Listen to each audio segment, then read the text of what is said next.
Bueno, en esta oportunidad vamos a dar el resumen de la obra La Serpiente de Oro por el autor Ciro Alegría. La Serpiente de Oro es la primera novela del escritor peruano Ciro Alegría publicada en Santiago de Chile en 1935. La escribió él cuando tenía 26 años de edad. Bien, esta novela es una bonita y nos habla sobre varios cuentos, ¿no? Es titulada La Serpiente de Oro, pero hay una parte que sí nos habla de la Serpiente de Oro, pero como lo podemos observar, tiene 19 cuentos. Y los 19 cuentos nos narran la historia, pero en diferentes tiempos. Bien. Eh, en el lugar de los hechos se llama Calemar. En ese lugar viven unos cholos balseros en un valle, ¿no?, cuyo lado pasa por el intermedio el río, el más río caudaloso, el río Marañón, por el cual la verdad sienten un profundo respeto porque esta creciente cuando llueve, aproximadamente en el mes de febrero, pues no trae troncos, ramas y que son muy peligrosas para ellos. La balsa tiene la desventura de tropezar con una paliza, entonces, pero luego es estrellada, pues, ¿no? Ya. Calemar está dominado por un enorme peñón, que es como una muralla que se puede decir natural de las rocas. Existen dos caminos hacia el poblado. Uno que nace del lado del río, al pie de las peñas, por donde llegan los forasteros y por donde los cholos de Calemar se van a las ferias de Huamachuco y Cajabamba. El otro es el que baja de la puna de Bambamarca, por donde llegan los indios de las alturas a intercambiar papas o yucos a cambio de coca, ají, plátanos, ¿no?, que produce en ese valle en la selva. Los indios supuestamente no comen mangos, guayabas, ni tampoco comen ciruelas porque creen que les va a dar alguna enfermedad, alguna fiebre, ¿no? Pero de todos modos se enferman de dichas fiebres y pues mueren. Además, la coca y los frutales propios de la ceja de la selva en el valle abunda el cedro, pero también abunda ahí un palo llamado la balsa, que es bastante respetado porque lo utilizan para que hagan las canoas, los barquitos para que ellos vayan, ¿no? Eh, y un palo de balsa, si llega a crecer al lado de la casa de un señor, podamos decirlo, por ejemplo, puedo decir eh, Roge, en esa casa, él es dueño de su árbol y supuestamente lo vende bien caro, aproximadamente a unos 30 soles, ¿no? Por un palo de balsa pueden a veces morirse, como surgió en esta historia, ¿no?, cuando ocurrió entre Pablo y Martín. El primero le mató de una cuchillada al segundo por haberle cortado un palo de balsa mientras se hallaba el ausente. Los palos de balsa abundan en el río en ese lugar Sechún. Sus dueños hacen pues negocios vendiendo las balsas, ¿no?, a precios elevados, como ya lo mencioné. Entonces, justo a ese valle llega un forastero muy elegante, joven, de tez blanca y con textura delgada, montado en un caballo zaino, quien solicita el hospedaje en la casa del viejo Matías Romero. Este le recibe pues no semblante y mientras el forastero acomoda su toldo para dormir al corredor le pregunta su nombre y la razón de su venida. El forastero dice haberse llamado Osvaldo Martínez de Calderón, que es un ingeniero limeño y que venía a estudiar la región para ver la posibilidad de formar empresa dedicada para explorar los recursos que había en ese lugar. Pero para ver la posibilidad de formar una empresa dedicada entonces don Matías, como vivía con su mujer, la señora Melcha, y su hijo Rogelio, un joven suelo de aproximadamente unos 20 años, y también con su otro hijo Arturo, su hijo mayor, que estaba casado y tenía su propia casa a unos cuantos pasos de allí, aunque de vez en cuando iba a visitar a sus padres, ¿no? Eh, Llega también de visita el Cholo Lucas, que vivía cerca. Él es uno de los narradores pues más en esa novela.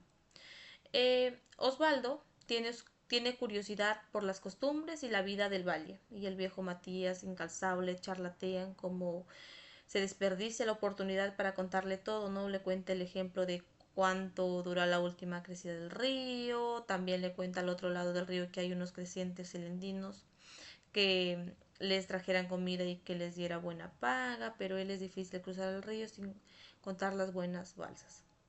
Entonces, el Rojo ofreció cruzar el río de a nado, llevando sobre sus hombros un equipe lleno de alimentos. El cholito realizó la hazaña, aunque retornó con una herida ligera en el pecho que algunos dijeron que era un zarpazo de guay, Kaiwash. Ese Kaiwash es un monstruo que nadie había visto, pero que dicen que se aparecía cuando el río crecía.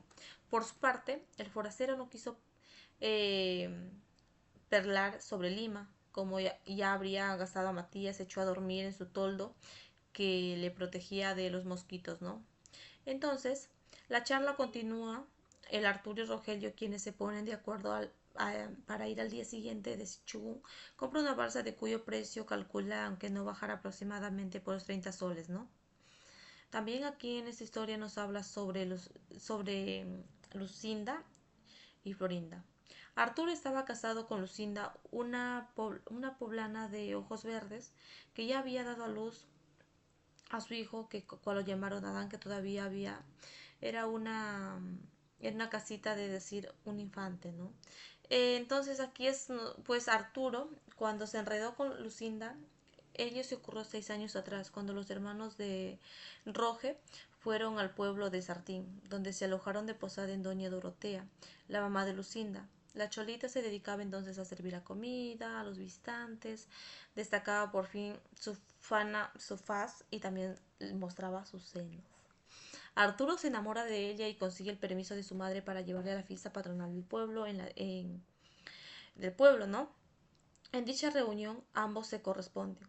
La Lucinda destaca como examina a la bailarina y por su belleza natural, dejando al lado el resto de los asistentes.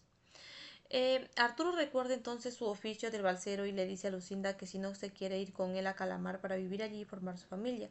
Pero Lucinda pues no se decide, no pensando en su mamá y también tenía un pequeño hermanito a quien decidía cuidar. Dos grandes guardias civiles venidos de Huamachuco llegan al pueblo con el propósito de multar a todos los que bebían en exceso. Y según la ley, aunque en realidad venían a aprovecharse pues de los pobladores, ¿no? A Arturo le pide su billetera de inscripción militar, a pesar de no ser la época de reclutamiento, pues no, en realidad los guardias habían puesto los ojos a la Lucinda y buscaban un pretexto para tomarla a ella y al ponerle preso al joven y aprovecharse pues de Lucinda, ¿no? Arturo entonces trae del bolsillo una billetera vieja y le enseña entonces a los guardias y dejan ir. Ahí está su libreta, pues obvio, ¿no? Ya en la entrada de la noche, Arturo y Lucinda Roque retornan a la posada de doña Dorotea, pero cuando aún en el último día de fiesta, el Arturo vuelve a pedir permiso para invitar, pues, invitar a la Lucinda, y entonces la Virgen, entonces es ahí donde la fiesta de la casa de doña Rosario, de la Virgen de cuyo hogar había construido una capilla. En medio de la euforia producida por el árbol, Arturo dice a Lucinda que se casaría con ella si, de ser posible, el día siguiente, a fin de llevarla consigo a Calamar.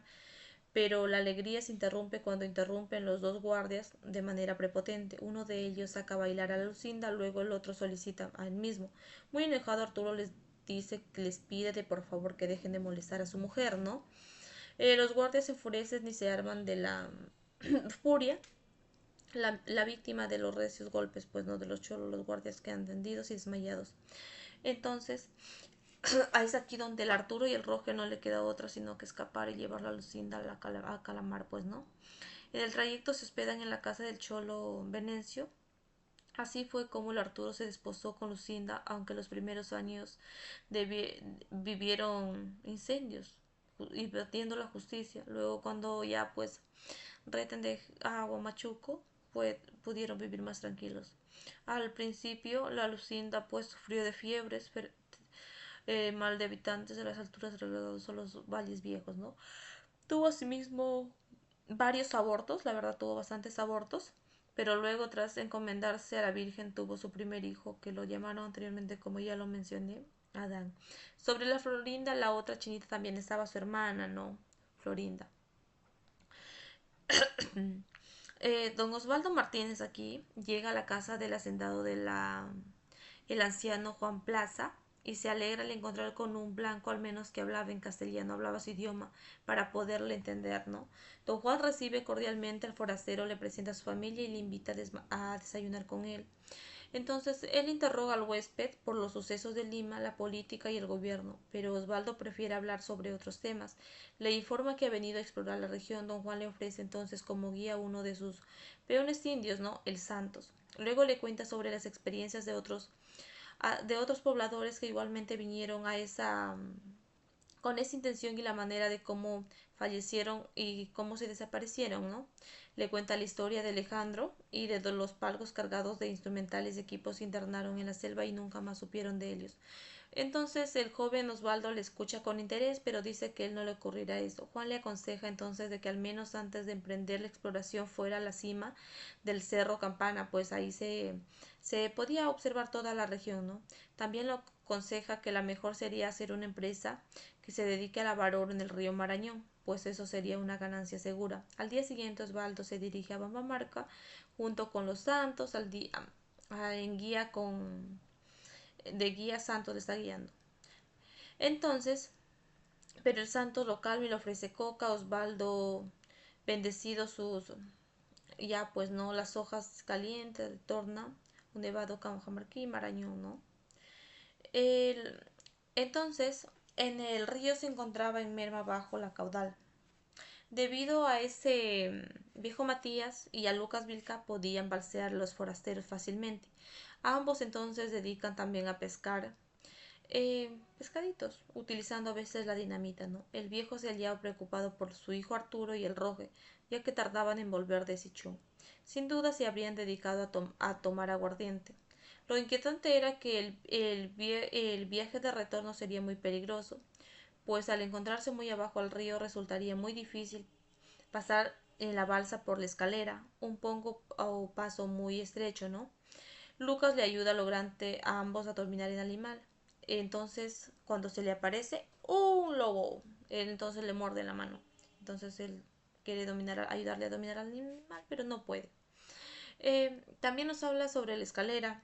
El Arturo y el Roge se llevan todavía en el lugar Sechún alojados en la casa de Landuro y dedicando a aliviar el aguardiente, pues no. Al fin deciden regresar a Calemar con la balsa por la que pagaron 25 soles y se cargaron de provisiones. Bajando por el río calculan que estarían llegando al peligroso paso de la escalera y al anochecer, por lo que Arturo hace notar que sería difícil, ¿no? Porque está bajo caudal, no tenía mucho. Ya al anochecer, por lo que Arturo hace notar que sería difícil ver y esquivar las filudas rocas que sobresalían al estar abajo del caudal del río, y lo más prudente sería esperar al amanecer. Pero como el Rojo está ansioso de llegar donde la Florinda, le convence para continuar. Lamentablemente, pase la apariencia, ambos al manejar las palas, la balsa se atasca en las rocas y no pueden avanzar más. Solo les queda esperar la crecida del río para que la balsa se eleve, pues, y les flote al otro lado, ¿no? En la escalera, los dos hermanos permanecieron días esperando la crecida del río y consumiendo ya pues todo lo que llevaba. Entonces, como llevaban poca comida, ya pues Arturo le suplica a su hermano que no lo intente porque el Roge se siente culpable por motivo que él exigió a su hermano y él quiere ir a buscar ayuda, pero el Arturo le suplica que no hiciera eso, ¿no? Ni tampoco podía vencer la fuerza del río. Pero como él se trepó, pero sus ruegos y razonamientos fueron inútiles. El Roge se arroja al río, logra llegar hasta las peñas, sin embargo no logra asirse de las grietas de las rocas y empujado por la corriente trata entonces de meterse al centro del río para esquivar la corriente, pero las fuerzas le abandonan y la fuerza del río lo vence. Empujando hasta hacerlo desesperar, Arturo se queda tendido, inerte en la balsa, boca abajo y en la cabeza ardiéndole. Sabe que perdió definitivamente a su hermano. Él llora desesperado. Eh, Aplaca, le dice señor tu ira. El viejo Matías ya pues no era más que un huésped, ¿no? Que lo mordió el lobo. Arturo, después de haberse sido elevado, permanece inconsciente, deliriando y gritando el nombre de su hermano Roger. Cuando se recupera, cuenta a sus familiares su aventura después de que el río le tragara al Roger. Estuvo en la balsa atascado algún tiempo más, sin poder apreciar si fueron horas o días hasta que llegó la crecida. Entonces, tomando aliento de las pocas fuerzas que le quedaban, se encomendó a la Virgen Socorro, patrona de su pueblo, cogió la pala y se fue, ¿no? Esquivando las rocas. La corriente le empujó directo a una peña, pero increíblemente en ese instante la velocidad de la balsa disminuyó y si bien produjo el choque de la embarcación no desbarcó, ¿no? El resto de la historia ya termina cuando Arturo ya lo conocía, su mamá, la vieja Melcha, lloraba a su lado mientras que el viejo Matías permanecía mudo e inmóvil. Luego de tiempo llega la fiesta de la Santísima Virgen del Perpetuo Socorro de Calemar, la patrona del pueblo, cuya imagen había representado con los ojos azules, las mejillas encendidas y la boca púrpura. Todo el pueblo se engalana y llegan los forasteros a participar los festejos, entre ellos ascendiendo en la plaza, pues no. Eh, la gente que son los bombarmarquinos encabezan la protesta, seguidos por los calamarinos. Todos se dirigen a la casa donde se hospeda el cura, pero no le encuentran y sale del sancristán un indio joven y enclenque, ¿no? Que a quien golpea diciéndole que dejara donde se había el cura. Entre los socorros el cristán dice no saber nada, de pronto una lejana avisa que el cura había montado el caballo hacia el monte. Algunos cholos emboscados de Florencio pues se van a buscar al cura, ¿no? Eh, También nos habla sobre el cholo Silverio que se va en busca de don Matías a solicitar brasas de candela y se queda conversando a la espera de porque estaba lloviendo fuertes lluvias. También nos habla sobre doña Mariana, que es una viuda ya madura, pero aún es físicamente atractiva, que vive en el fondo del valle con una sobrina que se llama Ormecinda, una muchacha de 15 años a la que decidía pastear, a la que ella se dedicaba a pastear cabras. En su casa se hospedan los forasteros, quienes suelen quedarse 3 días, lo que era inusual, ¿no? Y otras veces, según los chismes, el cholo encarnara iba también a visitarla, cuidando que no se enterara su mujer. Lucas, el personaje anterior que lo mencioné, también tiene relación con doña Mariana, ya que ella es quien le prepara la comida y no faltaba alguno que lo aconsejaba, no que le tomara como pareja. Pero Lucas solo tenía ojos para la Florinda, la pareja del finadito Roge. En uno de sus habituales almuerzos, doña Mariana le cuenta a Lucas que en el Puma andaba memoreando los alrededores y oye en unas campanadas, lo que era aviso de que llegarían gente para balsearlas, por lo que Lucas se dirige al río. Son dos utosos, pues enfermos lotano que dejaban al río. Eh, Luego cuentan que en un lugar llamado Condomarca y que se dirigen a Huamachuco para sanarse, Matías y Arturo los alimentan a continuar el viaje contando los casos de algunos que habían que ya sanaron, ¿no? Luego de la charla se duermen los enfermos, pero uno de ellos siente un agudo dolor en el interior y presiente que el mal ya está en su etapa terminal, pues, ¿no? Mientras tanto, los calamerinos deben enfrentar el grave problema. La misma noche del velorio, el puma había vuelto a asolar al redil de doña Mariana. También nos habla cuando Matías viaja a Bambamarca y por experiencia presiente que las laderas de la quebrada, al hallarse flojas, podrían venir abajo y llegar al valle en forma inmensa, masa de lodo y de piedras, era lo que llamaban el desmonte. El viejo se lamentaba no tener al lado antiguo, pero un perro llamado el Cusquito, quien en sus ladridos avisaba con tiempo la llegada del desmonte. También nos habla sobre una balsa, ¿no? Que un balsero que usaba todas sus fuerzas para vencer la fuerza del río, ellos se dedicaban a trasladar a los viejos y que van y vienen de un lado a otro. Y una tarde, ya finalizando las labores, divisaban una balsa sin tripulantes ni cargamento. Solo Dios sabrá dónde viene y a dónde acaba de ir. Fue tal vez la arrancada del atracadero por una súbita creciente, o cogido por una palizada, ¿no? Ya en la casa los balseros comentaban sobre dicha balsa solitaria, ya que solo ellos, los habitantes del valle, saben el crudo mensaje que encierran unos cuantos maderos, pues no. Don Osvaldo llega después de mucho tiempo a la casa del Matías y se le nota muy cambiado, tanto en su aspecto como en su comportamiento. Venía montado en un caballo tordido, ya que Zaino, como tonto luego, le había perdido al rodar por unos desfilados, ¿no? Que a sus 15 años ya lucía un físico atractivo. Todos lo notaban que empezaba a enamorarse de la chica, y adentro de la casa de Matías, Osvaldo asombra gravemente a todos, ya pues que sabe mascar coca y conversar amigablemente con los cholos. Don Matías le dice que quien aprende a coquetear se queda definitivamente en esas tierras. Osvaldo le cuenta sobre las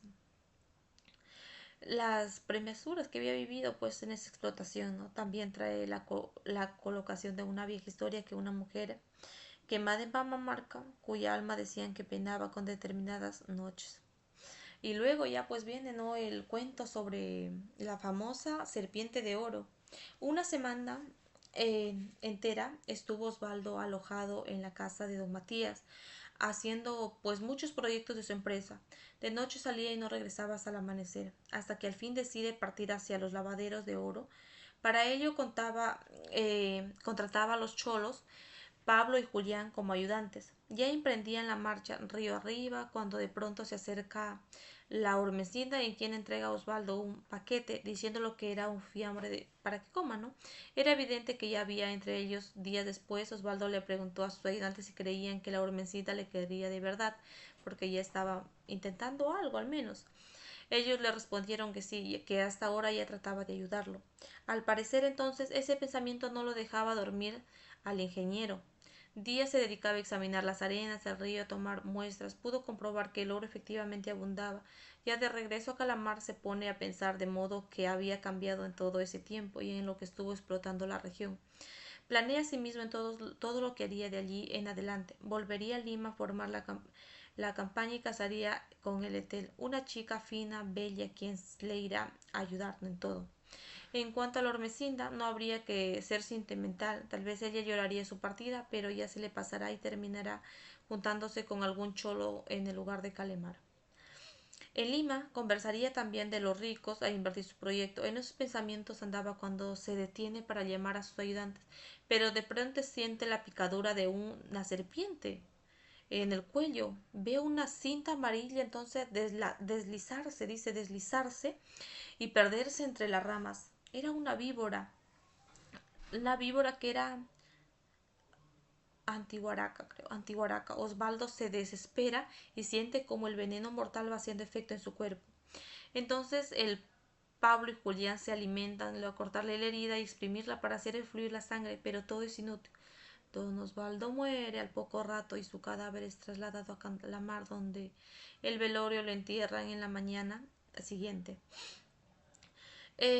Lucas Vilcana tenía su local, que era de, pero aún no se decidía a proceder a la Roma. Se hallaba entonces enamorado de la Florinda, pues como ya lo mencioné, ¿no?, quien luego de hacer llorar un tiempo por el rojo ya se había resignado. Una mañana, Lucas va a un carrizal junto al río a cortar cañas para hacer antaras y de pronto escucha un canto. Sigilosamente se acerca a ver quién es y ve a la Florinda, desnuda bañándose en el río. Él se excita un poco mirando, pues su cuerpo tan bonito, ¿no? Luego del rato llama gritando su nombre. La chica se asusta y gana la orilla para vestirse, pero en ese escucha otra voz que le llama también. Es el padre de la chica, don Pancho, quien le trae ropa para lavar. Lucas vuelve entonces a su carrizal y una vez terminado ya su labor retorna a su choza, pero desde ese día empezó a sentirse algo raro y no soportaba su soledad. La coca que masca se le sale un poco amarga y esto no era buena señal. Espera que la hoja sea una señal para saber si la Florinda le correspondería alguna noche, ¿no? De pronto siente que su coca se vuelve dulce en su boca, entonces se anima y espera. Al día siguiente, la Florinda va a su casa a comprarle un poco de ají.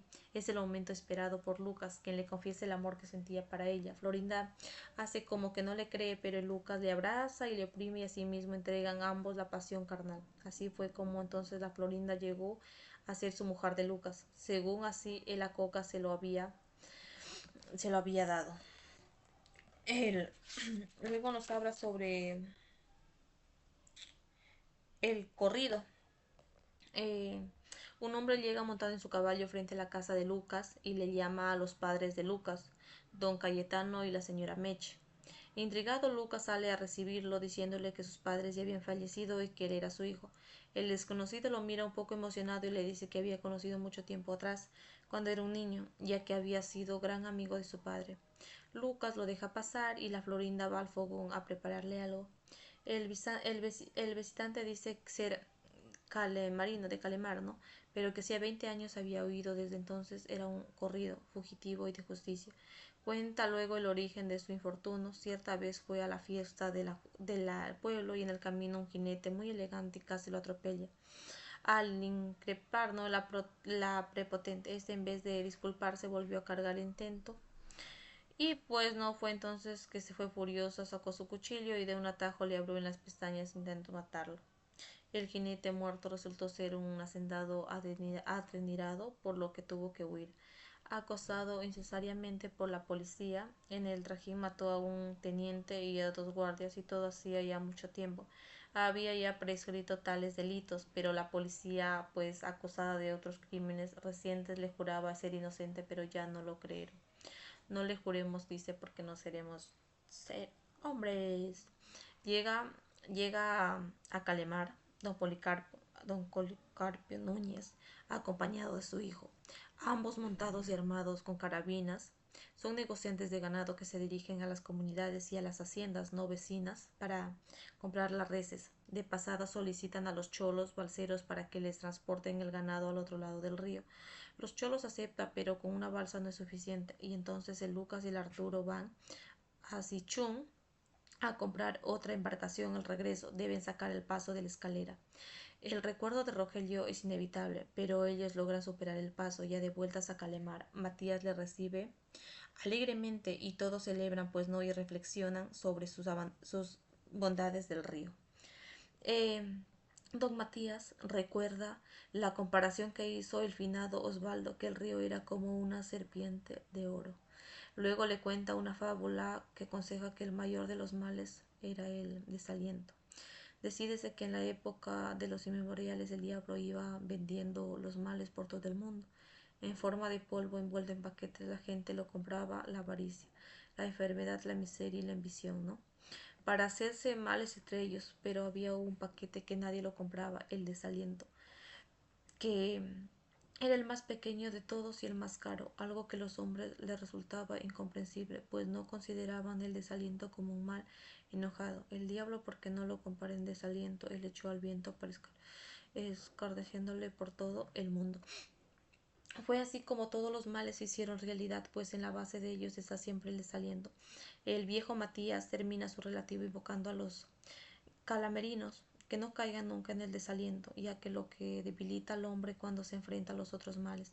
Llegan a fin al Policarpio y su hijo junto a 3 indios repunteros, ¿no? A 100 calabazas de ganado. El transporte del ganado no es fácil y muchos de los animales se desblandan, caen al río. En carne el herido, ¿no? Ya habían pasado 5 inviernos desde el comienzo de la historia. El río continuaba como siempre su furia, pero otras regiones más alejadas. Lo nota pues una vez cuando lo ven cuando arrastra plantas de coca, además el cadáver desnudo, se entran al churgón, ¿no? Y el Marañón desemboca 3 leguas más abajo, había arrastrado casi todo el valle de Shumbuy. También nos habla sobre la hormencita que cuidaba a un niño rubio y dándose por sobresaliendo que era el hijo del fallecido del ingeniero Osvaldo, ¿no? Ya entré entonces en esos últimos años estaba el Adán, el hijo de Arturo y Lucinda, todos los cholitos del valle que empezaban a empuñar la pala, pues, ¿no?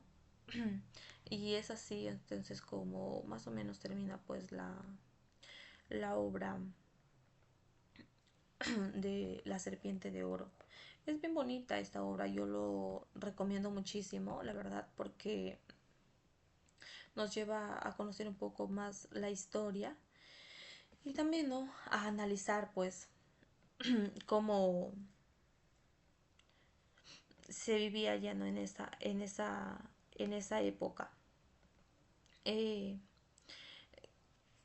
entonces podemos decir, ¿no? Que la serpiente de oro intenta revelar interiormente la vida de los balseros del río Marañón aunque este objetivo no se logra, pues a la larga resulta evidente cuando eh, lo pica la serpiente, pues no es evidente ahí que no se logra todo lo que ellos quieren. La serpiente de oro tiene escasa resonancia, se puede decir, social y un difícil insalvable.